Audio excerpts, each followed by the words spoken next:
Open our ears, O Lord, to hear your word and to know your voice. Amen. Amen.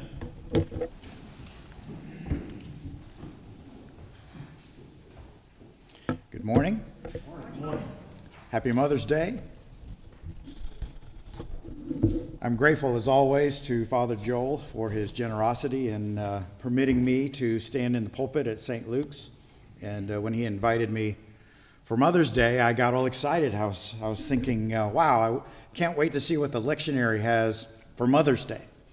And only to discover that it has nothing about mothers in the lectionary for today. What we do have is some of the most significant references to Jesus as the Good Shepherd. And on the surface, that may not seem like much to work with on Mother's Day, but be comforted.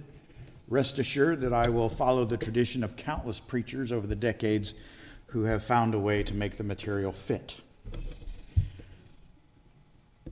The gospel reading in the latter part of John 10 offers us a compelling moment in the ministry of Christ. New Testament theologian N.T. Wright says that Christ's declaration here, that he and the Father are one, is huge. It's a key moment that defines the faith for us as Christians, and we shouldn't run past it. So if we back up just a little bit and dive into the context, we see that Jesus is in the temple on the Feast of Dedication, which is another name for Hanukkah, or the Feast of Lights, and that is celebrated in December, about the time that we celebrate Christmas. So when it says in the winter, that's what it's referring to. Now at the time, that festival was only about 160 years old in Judaic tradition, and it celebrated the ultimate victory of the Maccabee uprising against the Greek overlords, which were led by the much-hated Antiochus Epiphanes. Antiochus had come into Jerusalem, conquered it, and had defiled the temple by adding Greek gods to it and having sacrifices made to those gods. Now, in the context of his religion, Antiochus wasn't doing anything particularly malicious or scandalous. The Greeks, under Alexander the Great, sometime before, had conquered most of the Mediterranean and the Near East, and they had practiced what they considered to be a generous, open-minded blending of their religious practices with those of the locals. So Antiochus probably thought he was rendering some form of honor to the Jewish religion, but they did not agree. In fact, they rose up in rebellion instead. They killed the priests that Antiochus had installed, and after an intense period of about 20 years of mostly guerrilla warfare, they won. And they restored the temple and installed a member of the Levitical priesthood to be ruler of Israel. Now, you've got to get this picture. This is 430 years after the conquest by the Babylonians. The Babylonians had come in around 600 BCE, destroyed what was left of the kingdom of Israel and Judah, and then the Babylonians were conquered by the Persians, who were conquered by the Greeks. 430 years of subjugation. All of a sudden, they're free. Don't really know what to do with their freedom, and so the new experiment of a new nation of Israel only lasted for about 100 years when the Romans came in and conquered them. And so it is sometime after the conquest, not terribly long, about 60 years after the conquest by the Romans, when Jesus arrives. During those intervening 60 years, what had happened is this emergence of reliance on messianic prophecies. And they were expecting another Maccabee. That word means hammer. They were expecting another hammer to come forward, drive out the Romans, just like they had done the Greeks before, and establish the new nation of Israel with a full restoration of Judaism. So the two, the religious aspects and the state aspects, were very closely tied together. So if you were to wrap Christmas and 4th of July together, that's what you have at this festival for the Jews. And so on that winter's day, Jesus is walking in one of the side porticos of the temple, probably minding his own business, enjoying the celebration when he's confronted by a rowdy group of people. And the translation we have is kind of muted. It says, how long will you keep us in suspense? The actual translation is probably a little closer to, how long are you going to torment us? It's not a humble request. It's not even a very honest request. It's an aggressive challenge. They're saying in so many words, look, dude, it's time to put up or shut up. Are you the Messiah or not? And as some commentators have noted, that's not the tone you want to take with someone if you think they might actually be the Messiah. It's confrontationally derisive, mocking. So, in other words, sometimes a question is not a question, right? Sometimes a statement. Sometimes it's a statement. Sometimes it's even an accusation. And that's what you have in this passage. So Jesus responds by saying, you're looking at the wrong flight schedule. Have you ever done this? You've been in an airport and you go to the flight tables. You're there to either pick somebody up or to take off, depart yourself, and you're scanning and you're scanning and you're scanning, only to realize you're looking at the arrivals instead of the departures, or vice versa. The people in front of Jesus on this day have a Messiah menu. And none of the things Jesus has said or done in his ministry is on their list of messianic highlights. He hasn't staged any rallies against the oppressors. He hasn't been recruiting or training guerrilla fighters in the hills. He hasn't been undermining the corrupt political establishment. He hasn't been enlisting influential contacts in places of power. He hasn't been consulting with the important people in the temple. He hasn't been seen at the important community events and meetings.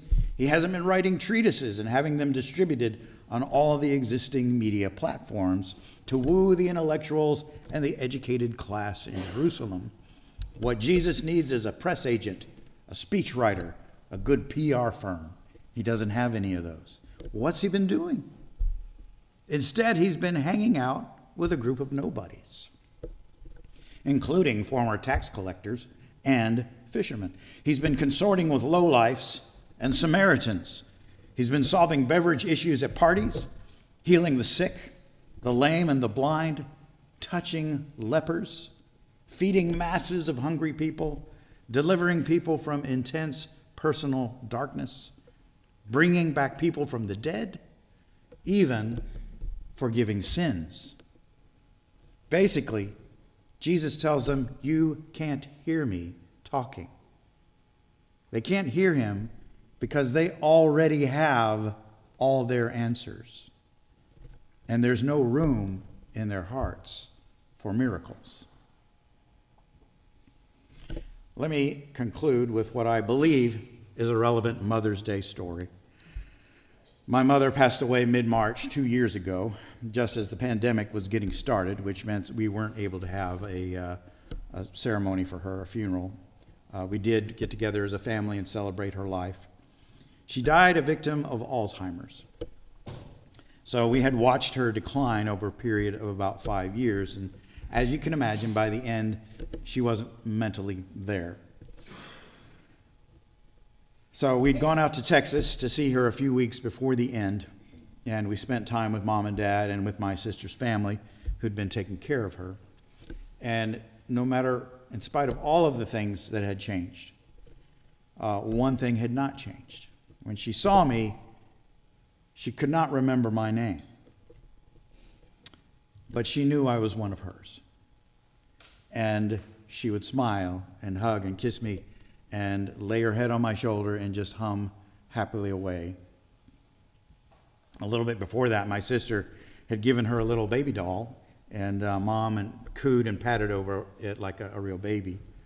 And even though a conversation with her wasn't a reality at the time, I just, to be lighthearted, I said, "Who's that you got there?" And she looked at the doll and she stroked its hair, and suddenly she laughed and looked straight up at me and said, "It's you." Sometime last year, about a year and a half after Mom's passing, someone told me that they tried to leave me a phone message and had gotten, "This mailbox is full," which surprised me because I don't get many messages. And I discovered that even though I had upgraded phones, my phone messages were retained in, the cyberspace, so they had accumulated over the years. So I needed to go through and delete some, and so I was basically doing the thing where, you slide to the left, and there's the little red trash can, so I'm just going through, and all of a sudden I stopped. And a chilling moment, there was my mother's name, Maria Melton, on one of the messages. And it was 1:38 p.m., June 30th, 2016, my birthday that year. And so out of curiosity, I hit the play button, and I heard, "Hey, this is Mama. I thought I was going to get you on the phone, but that's all right. I just wanted to wish you a happy birthday, okay? And let you know that I love you. Give me a call later, okay? Love you, Matthew. Love you. I'll talk to you later. Bye-bye." And of course, whatever it is that glues our emotions together kind of came unglued at that point. And it was a beautiful moment. Hearing my mother's voice so unexpectedly, hearing her tell me that she loved me. And she wanted me to get in touch with her. So you know where this is going. If I haven't telegraphed it hard enough, I'll just go ahead and make the connection.